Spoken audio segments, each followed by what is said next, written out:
but Ruru passioned on, and came with Eve to secret grass, and a green opening moist in a cool lustre.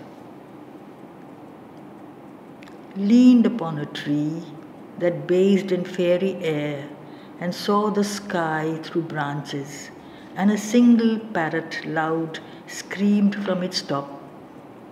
There stood a golden boy, half naked, with bright limbs all beautiful. Delicate they were, in sweetness absolute. For every gleam and every soft, strong curve magically compelled the eye and smote the heart to weakness. In his hands he swung a bow, not such as human archers use, for the string moved and murmured like many bees, and nameless fragrance made the casual air a peril. He, on Ruru, that fair face turned, and his steps with lovely gesture chained. Who art thou here, in forests wandering, and thy young exquisite face is solemnized with pain?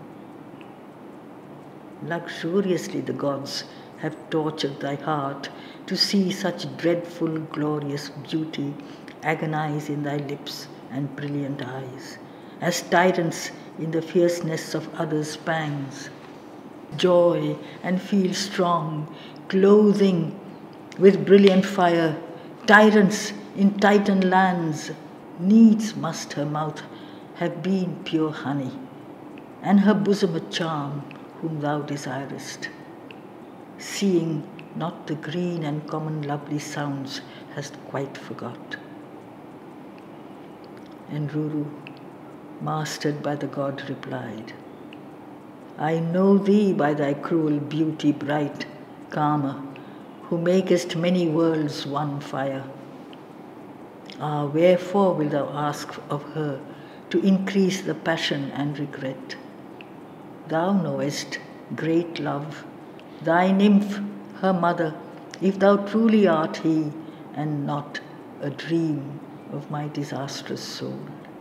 With the thrilled eternal smile that makes the spring, the lover of Rati, golden-limbed, replied to Ruru, Mortal, I am he. I am that Madan who informed the stars with lustre, and on life's wide canvas fill pictures of light and shade, of joy and tears, make ordinary moments wonderful, and common speech a charm. Knit life to life with interfusions of opposing souls and sudden meetings and slow sorceries. Wing the boy bridegroom to that panting breast, smite gods with mortal faces, dreadfully among great beautiful kings, and watched by eyes that burn, force on the virgin's fainting limbs, and drive her to the one face never seen, the one breast meant eternally for her. By me come wedded sweets, by me the wife's busy delight and passionate obedience, and loving eager service never sated, and happy lips, and worshipping soft eyes, and mine the husband's hungry arms, and use unwearying of old tender words, and ways, joy of her hair, and silent pleasure felt of nearness to one dear familiar shape. Not only these, but many affections bright, and soft glad things cluster around my name. I plant fraternal tender yearnings, make the sister's sweet attractiveness, and leap of heart towards imperious kindred blood, and the young mother's passionate deep look, earth's high similitude of one not earth. Teach filial heartbeats strong. These are my gifts for which men praise me, These my glories calm, but fiercer shafts I can, wild storms blown down, shaking fixed minds and melting marble natures, tears and dim bitterness and pain unpitied, racked thirsting jealousy and kind hearts made stone, and in undisciplined hued souls I sow dire vengeance and impossible cruelties, cold lusts that linger and fierce fickleness, the love's close kin of hate, brute violence, and mad insatiable longings pale, and passion blind as death and deaf as swords. O mortal, all deep-souled desires and all yearnings immense are mine. So much I can. So as he spoke, his face grew wonderful with vast suggestion. His human-seeming limbs brightened with a soft splendor. Luminous hints of the concealed divinity transpired, but soon, with a slight, discontented frown. So much I can, as even the great gods learn. Only with death I wrestle in vain, until my passionate godhead all becomes a doubt. Mortal, I am the light in stars, of flowers the bloom, the nameless fragrance that pervades creation. But behind me, older than me, he comes with night and cold, tremendous shade. Hard is the way to him, most hard to find, harder to tread for perishable feet, almost impossible. Yet, O fair youth, if thou must needs go down, and thou art strong in passion and in constancy, nor easy the soul to slay that has survived such grief, steel then thyself to venture, armed by love. Yet listen first what heavy trade they drive who would win back their dead to human arms. So much the god.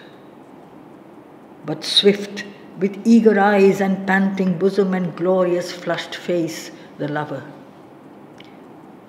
O great love, O beautiful love, but if by strength is possible of body or mind, battle of spirit or moving speech, sweet speech that makes even cruelty grow kind, or yearning melody, for I have heard that when Saraswati in heaven her harp has smitten, the cruel sweetness terrible coils, taking no denial through the soul, and tears burst from the hearts of gods.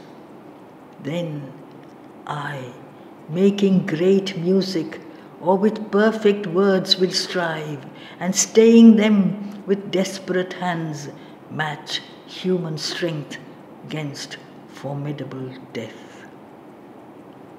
But if with price, our God, what easier?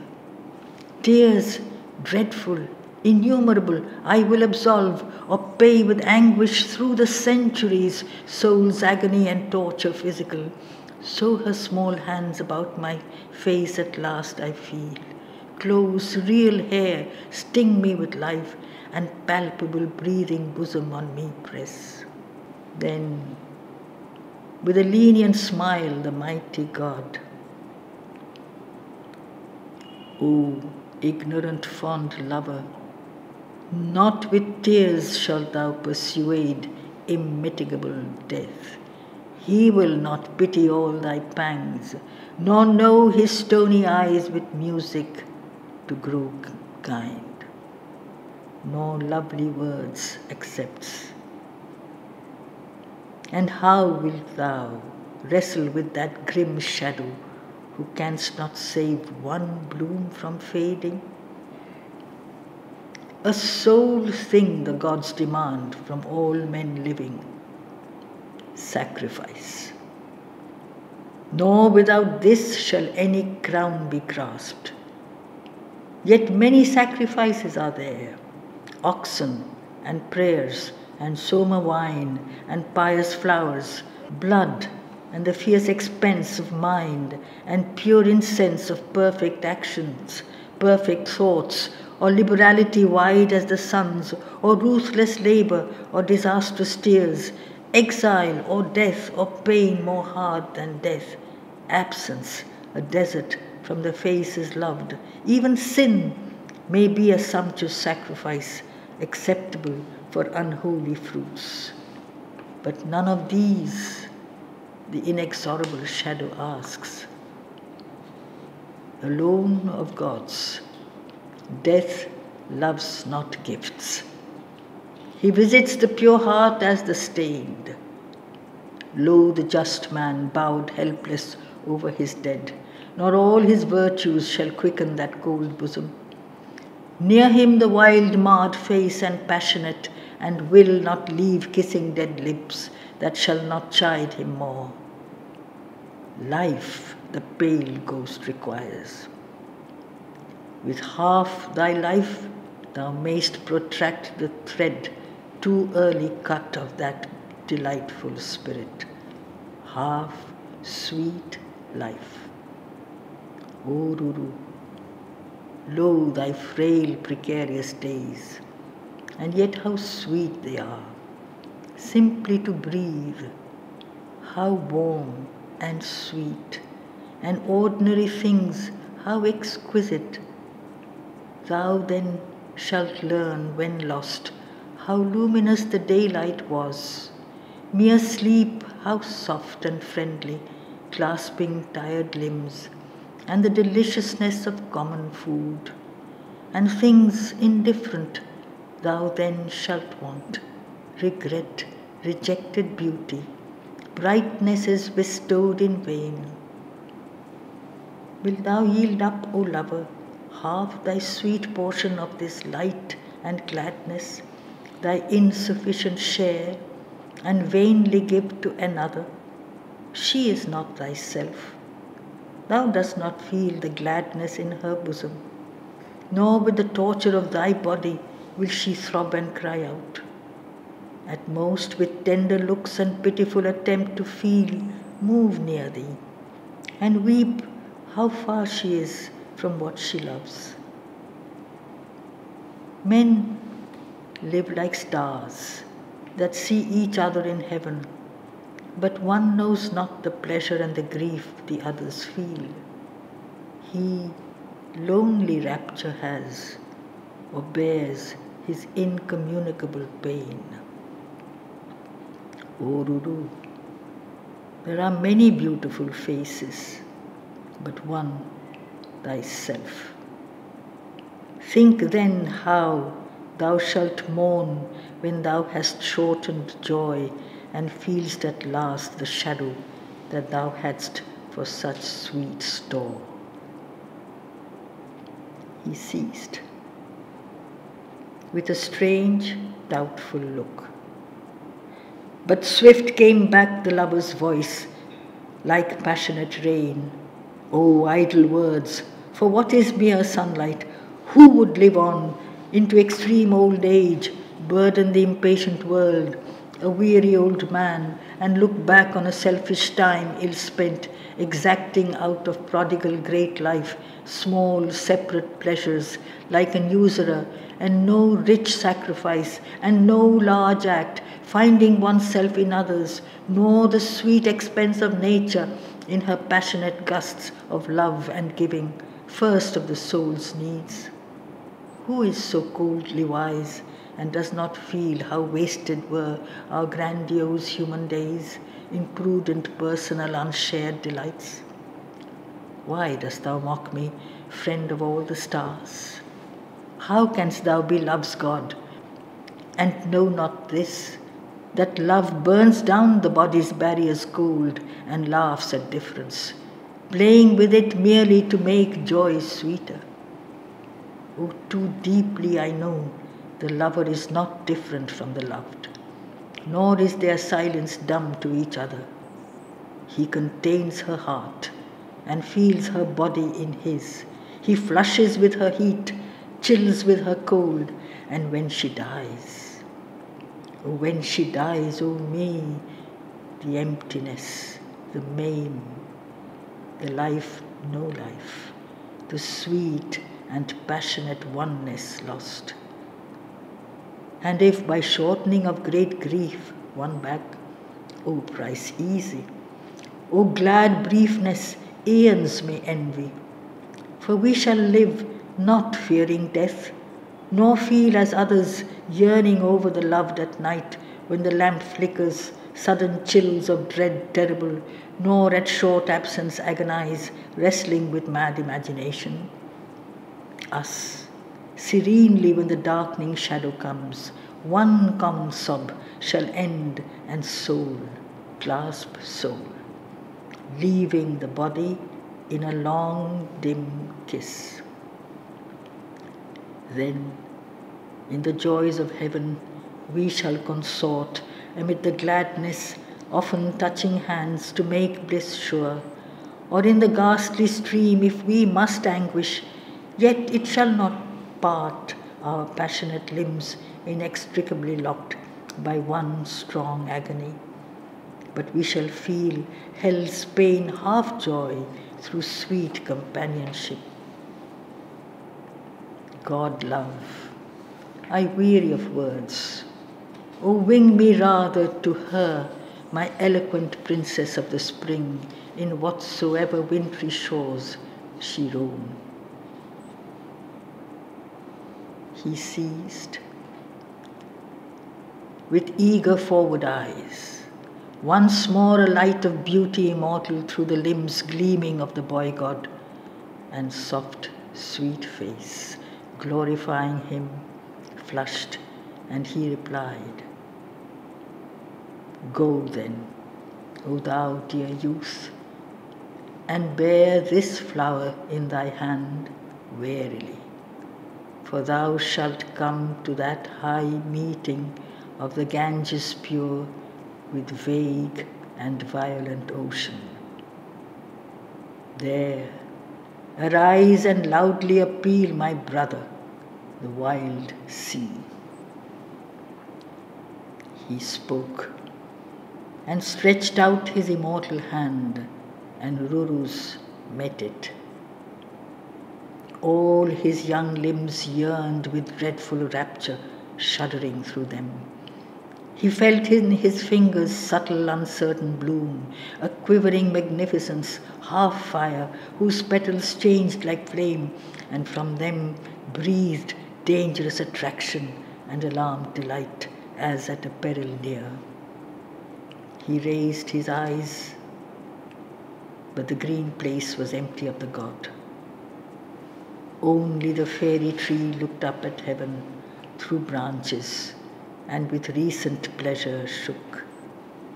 Then, over fading earth, the night was Lord. But from Shatudrus and Bipasha, streams once holy, and loved Iravati, and swift clear Chandrabhaga, and Bitasta's toil for man, went Ruru to bright, sumptuous lands by Aryan fathers not yet paced, but wild, but virgin to our fruitful human toil, where nature lay, reclined in dumb delight, alone with woodlands and the voiceless hills.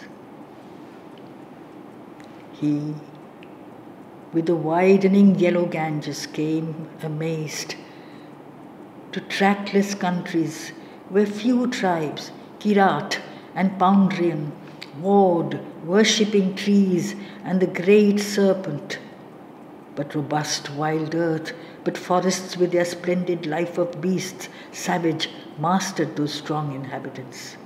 Thither came Ruru. In a thin, soft eve, Ganges spread far her multitudinous waves, a glimmering restlessness with voices large, and from the forests of that half-seen bank a boat came, heaving over it, white-winged, with a sole silent helmsman, marble pale. Then Ruru by his side stepped in. They went down the mysterious river and beheld the great banks widen out of sight. The world was water, and the skies to water plunged. All night, with a dim motion gliding down, he felt the dark against his eyelids. Felt, as in a dream more real than daylight, the helmsman with his dumb and marble face near him, and moving wideness all around, and that continual gliding dimly on, as one who on a shoreless water sails forever to a port he shall not win. But when the darkness paled, he heard a moan of mightier waves, and had the wide, great sense of ocean, and the depths below our feet. But the boat stopped. The pilot lifted on him his marble gaze, coeval with the stars. Then, in the white-winged boat, the boy arose and saw round him the vast sea, all grey, and heaving in the pallid dawning light, loud Ruru cried across the murmur, "Hear me, O inarticulate grey ocean, hear! If any cadence in thy infinite rumour was caught from lover's moan, O sea, open thy abysses to my mortal tread. For I would travel to the despairing shades, the spheres of suffering where entangled dwell souls unreleased, and the untimely dead who weep remembering. Whither, O guide me? No despicable wayfarer, but Ruru, but son of a great rishi, from all men on earth selected for peculiar pangs, special disaster. Lo, this petalled fire, how freshly it blooms and lasts with my great pain." He held the flower out, subtly glimmering, and like a living thing, the huge sea trembled. Then rose calling, and filled the sight with waves, converging all its giant crests. Towards him innumerable waters loomed, and heaven threatened. Horizon on horizon moved, dreadfully swift. Then, with a prone, wide sound, all ocean hollowing drew him swiftly in, curving with monstrous menace over him. He, down the gulf, where the loud waves collapsed descending, saw with floating hair eyes the daughters of the sea in pale green light, a million mystic breasts suddenly bare, and came beneath the flood, and stunned beheld a mute, stupendous march of waters, raced to reach some viewless pit beneath the world. Ganges he saw, as men predestined rush upon a fearful doom foreseen, so run alarmed with anguished speed the river vast. Veiled to his eyes, the triple goddess rose. She, with the sound of waters, cried to him, 1,000 voices moaning with one pain.